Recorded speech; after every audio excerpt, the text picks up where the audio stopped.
زمانے میں دکھائی دینے لگا کہ کیا ہوگا. اس طریقے سے ہمارے بزرگوں نے دعائیں کی تھیں, اس طریقے سے ان حضرات نے کوششیں کی تھی. میں نے وہ زمانہ اپنے بزرگوں کا دیکھا ہے کہ 8-10 میل پیدل چل کے تھے چوٹ گرمی کے زمانے میں, لیکن کبھی ان کے دماغ میں کر کے بات نہیں آئی کہ ہم کیا محنت کر رہے ہیں. آپ کا ادارہ بہت سے لوگ اس کے اوپر اعتراض اٹھا دیتے ہیں, لیکن میں یہ کہتا ہوں اگر آپ کو یہ اعتراض کسی کا سنے تو کم سے کم آ کر کے تحقیق تو کر لیا کرو.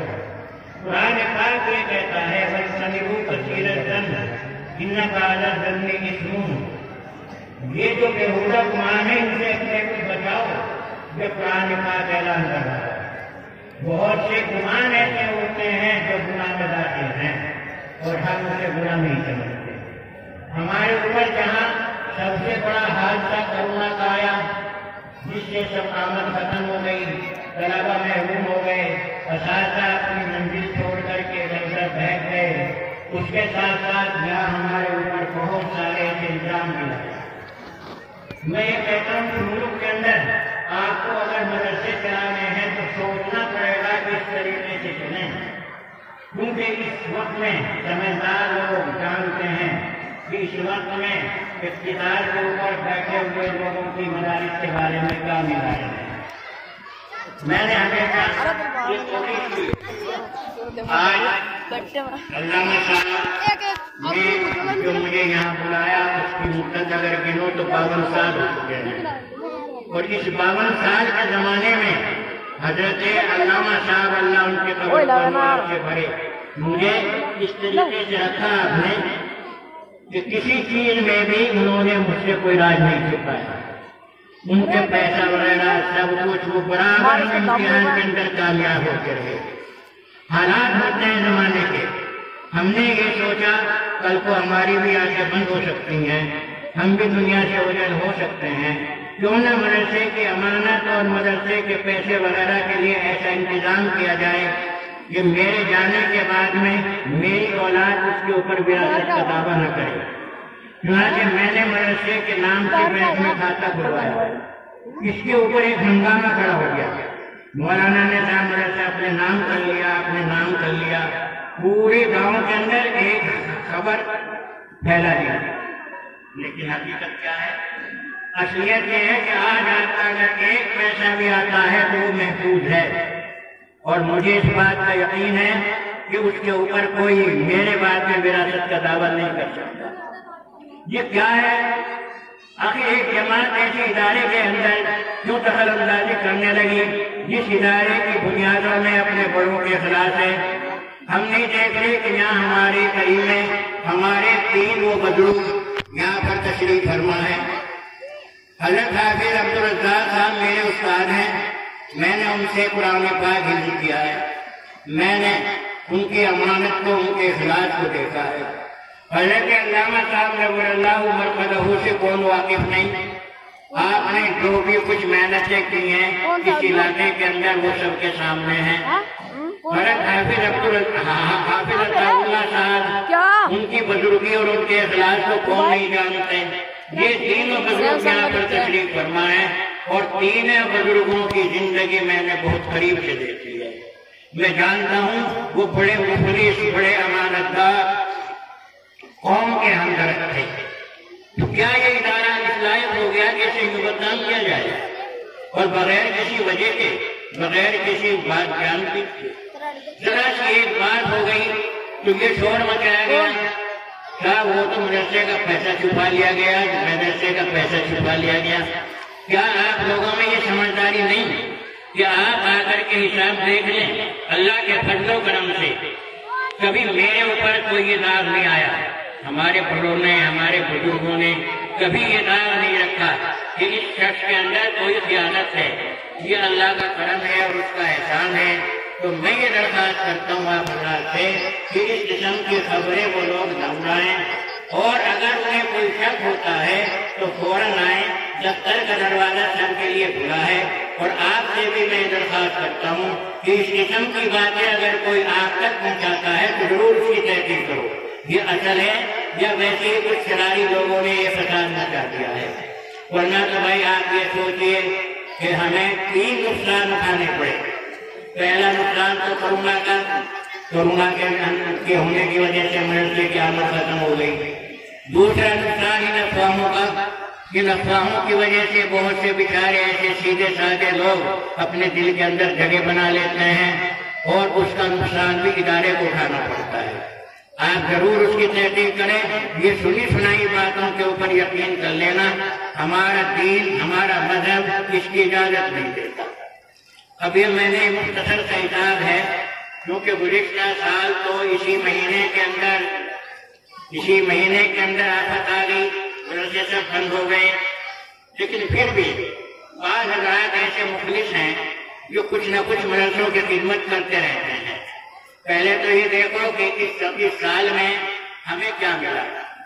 کوئی سفیر نہیں گیا، کوئی استاد چندے میں نہیں جا سکا، حال یہاں تک ہوا کہ ہم بستی سے بھی کوئی اپیل نہیں کر سکے، لیکن پھر بھی بہت سے بیچارے جن کے دلوں کے اندر سچی محبت ہے، ان سے جو ہمیں آمد ہوئی ہے وہ آمد ہوئی ہے، جو رسیدیں کٹی ہیں تو رسیدوں کی شکل میں آمد ہوئی ہے 5,36,219 روپے۔ یہ وہ لوگ ہیں جنہوں نے یہیں بڑی خوشی سے اپنا چندہ، اپنی رسید کٹوا لیا، 5,36,219 روپے۔ کاشتکاروں کا غم ہے، غلے کی شکل میں کچھ امداد ہو جاتی ہے۔ بعض حضرات اس میں بھی دھوکہ کھاتے ہیں، صاحب اتنے کا غلہ ہوا، ارے جتنے کا ہوا ہے آ کر کے دیکھو، دفتر میں اگر لکھا نہ ملے تو غبن کہہ لو، اور اگر لکھا ملا ہے اور کھاتے میں پیسہ نہیں گیا ہے تو اب غبن کہہ لو۔ لیکن یہ کیا بیماری ہے کہ خواہ خواہ اڑانا شروع کر دیتے ہیں۔ غلہ دیکھو مختلف شکل سے آیا، کچھ گیہوں آئے، وہ تو فصل کے گیہوں تھے، وہ آئے ہیں 1899 کونٹل غلہ آیا۔ وہ چونکہ غلہ اس وقت میں آیا ہے جبکہ مدرسے بند ہو چکے تھے، اس لیے طلباء کے اوپر تو وہ خرچ نہیں ہوئے۔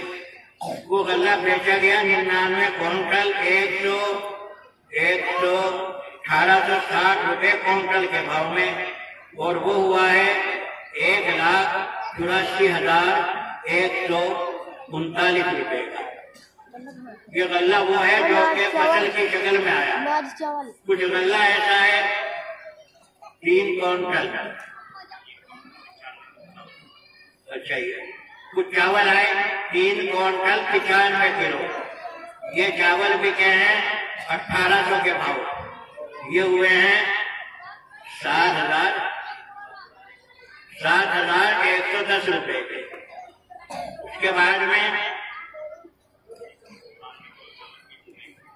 کچھ چاول علیحدہ بھاؤ میں بکے، 197 کلو چاول وہ بکے ہیں 20 کے بھاؤ، وہ ہوئے ہیں 3,940 روپے۔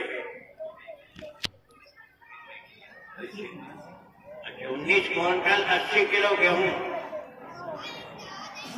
یہ بکے 31,680 روپے کے۔ میری آپ کی روشنی سے گڑبڑ کرتے کبھی میں سوچنے لگا یہ بھی 20 سال لوگ میں دے رہا،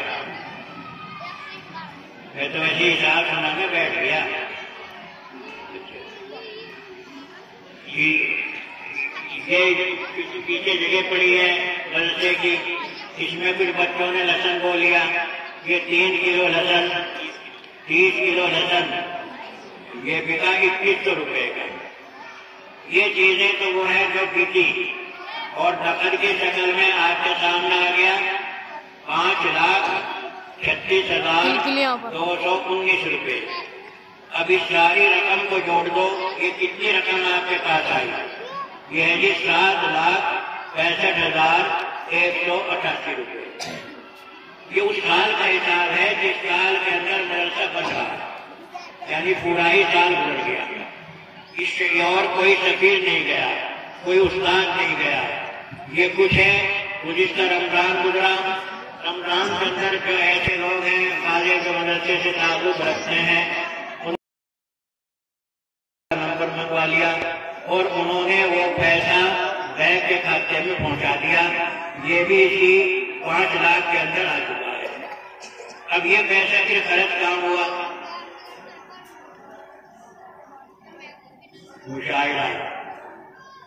مشاہرات کا مطلب ہوتا ہے تنخواہیں. تنخواہوں کے اندر یہ پیسہ گیا ہے 2,37,680 روپے. آپ یہ کہو گے مدرسہ تو بن رہا پھر یہ تنخواہیں کسے دی گئی؟ بعض لوگوں نے اسے ہمیں اڑایا بھی، کہنے لگے صاحب خود نے اپنے لڑکوں کو تنخواہ دے دی، خود لے لیے. لیکن میں ابھی سناؤں گا کہ یہ تنخواہ گئی کہاں، کس طریقے سے گئی ہے. مطبخ کیونکہ اس وقت میں جب مدرسہ بند ہوا ہے تو اس وقت مطبخ چل رہا تھا، باہر کے بچے تھے، پھر بھی 3-4 بچے جو رہ گئے ان کے لیے ہم چائے وغیرہ بنواتے رہے، کھانا تو اگر کیا حضرات دیتے رہے. تو مطبخ کے اندر خرچ ہوا ہے 33,957 روپے. یہ زیادہ اس وقت میں خرچ ہو گیا کیونکہ اکتوبر مارچ تک تو مطبخ چلتا رہا. اس کے علاوہ رہائش یعنی وہ چیزیں جو یہاں رہنے سہنے کے کام میں آتی ہیں اس پہ خرچ ہوا ہے 12,651 روپے. اس میں بجلی کے بل بھی ہیں، 2 مدرسوں کی بلڈنگ ہے، دونوں کا بجلی کا بل بھی ہمیں ادا کرنا پڑتا ہے، جو الحمدللہ ہم کبھی بل کو جمع نہیں رکھتے. جتنا بجلی کا بل ہے وہ سب ہم ادا کر چکے ہیں. اب اس کے بعد میں آ جاتا ہے دفتر. دفتر کے اندر ایک تو وہ چیزیں آ گئی جو گزشتہ جلسہ تو نہیں ہو سکا تھا، لیکن اس جلسے کے لیے ہم انتظام کر چکے تھے، اشتہار وغیرہ چھپ چکے تھے، رسیدیں ہیں، رسیدیں چھپ چکی ہیں. اس کے علاوہ مدرسے کا سال میں 1 دفعہ حساب ہمیں قانون میں آڈٹ کرانا پڑتا ہے. سرکار کا یہ قانون ہے کہ ایسے مدرسوں کو اپنا حساب ضرور سرکار کو دینا پڑے گا کہ یہ پیسہ آیا کہاں سے اور کہاں پر خرچ ہوا ہے. یہ سب دفتر کے اندر آ جاتا ہے. یہ ہوا ہے 42,323 روپے. اب اس طریقے سے جس وقت کے یہ حساب ہوا یعنی گزشتہ سال میں جب کہ جلسہ ہونے والا تھا اس وقت جو زائد خرچ تھا مدرسے کا وہ تھا 1,46,832 روپے. اب کل خرچ جوڑ لیجئے. کل خرچ جو آپ کا ہوا ہے وہ ہے 4,73,483 روپے. اور آمد جو آپ کی تھی وہ آمد تھی 7,65,188 روپے. اب اس وقت میں جو مدرسے میں آپ کے بچت باقی بچی وہ باقی بچی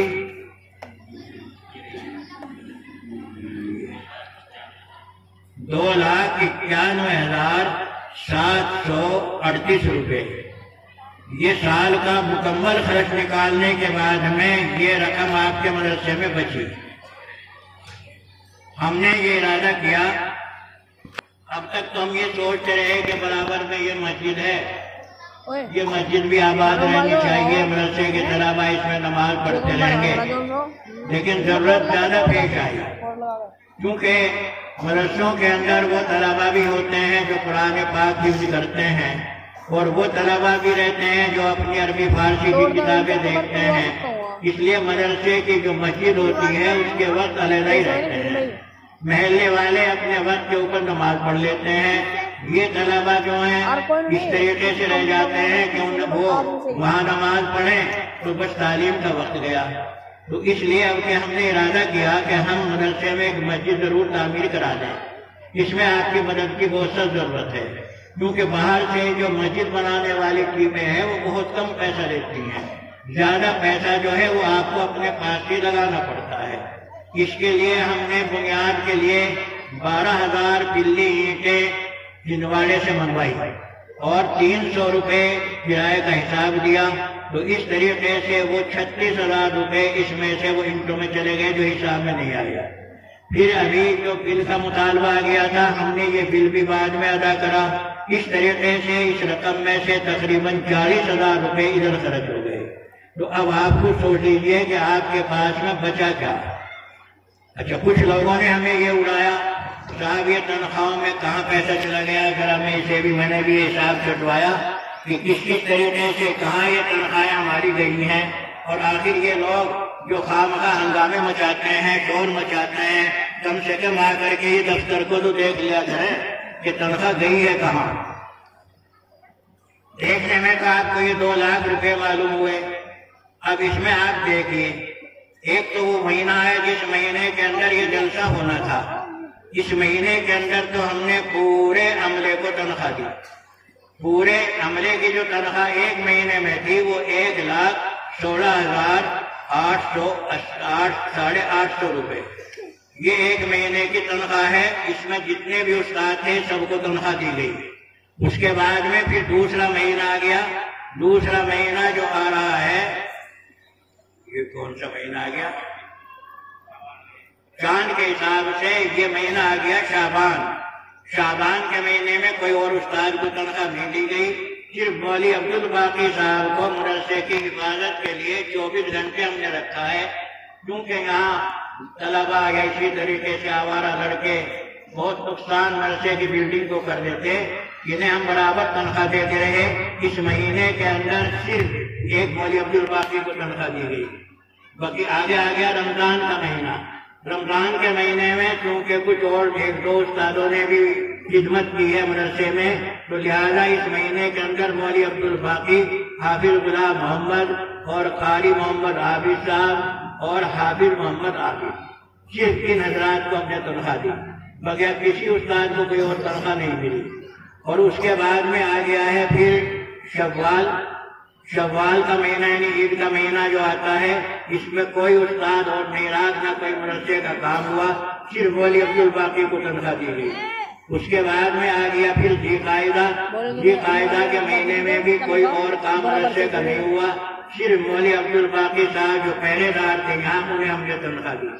اور اس کے بعد میں آ گیا پھر ذی الحجہ کے مہینے میں 1-2 استادوں سے خدمت لینی پڑی، اگرچہ یہ سال ایسا آیا کہ اس میں چمڑے کی کوئی آمد نہیں ہوئی، لیکن بہرحال کچھ حضرات ایسے ہوتے ہیں جو اپنی ویسے بھی عطیے کی امداد کی رسید کٹوا لیتے ہیں، اس لیے اس مہینے کے اندر مولوی عبدالباقی، حافظ غلام محمد اور بس ان 2 کو تنخواہ دی گئی۔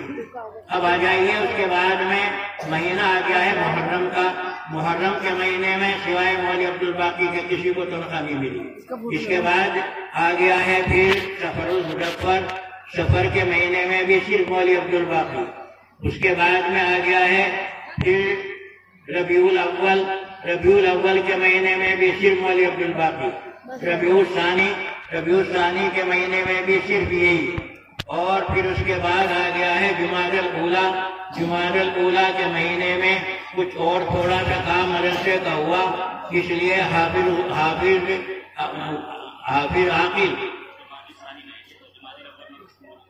جمادی الاولیٰ میں اچھے مولوی عبدالباقی، اور جمادی الثانی میں کیونکہ پھر مدرسہ ہم نے کھول دیا تھا، کچھ استاد یہاں پر بٹھائے، تو یہاں حافظ عاقل اور حافظ محمد عابد اور حافظ محمود الحسن اور حافظ غلام محمد اور مولانا عبدالباقی صاحب، یہ میں نے اس لیے چھانٹا حساب کہ کچھ لوگوں نے یہ بہت چلائے گاؤں میں کہ صاحب اس نے اپنی تنخواہ لے لی، اپنے لڑکوں کو تنخواہ دے دی، اور ستم مجھے یہ آتا ہے، تعجب ہوتا ہے اس گاؤں کے اوپر کہ وہ لوگ دفتر میں آ کر کے کیوں نہیں دیکھتے۔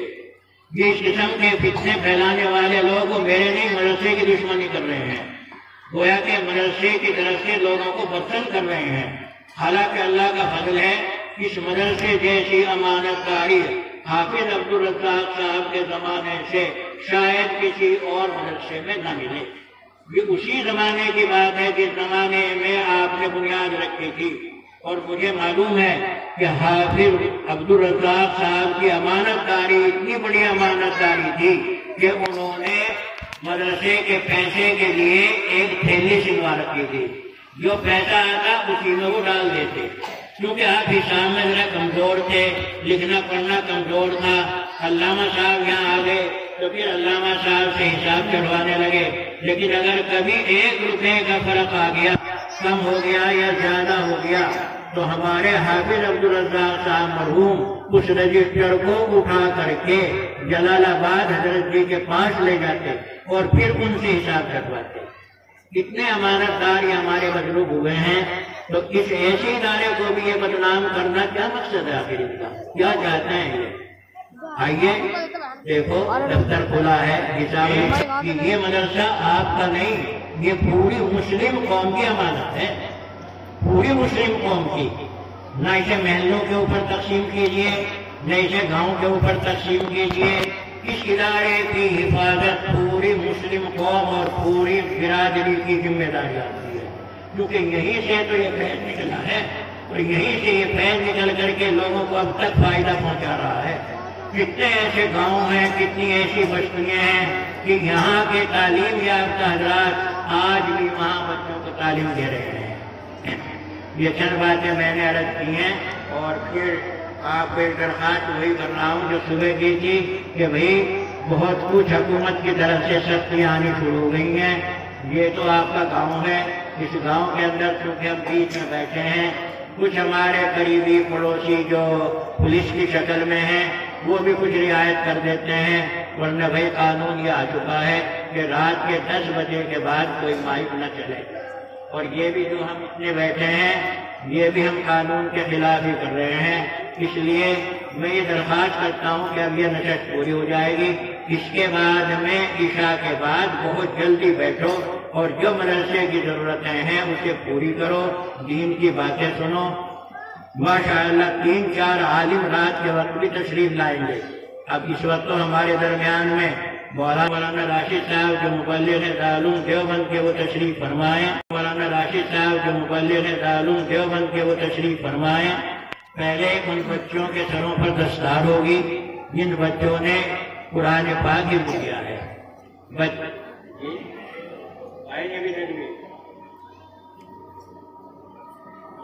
چلو خیر میں بولو جی،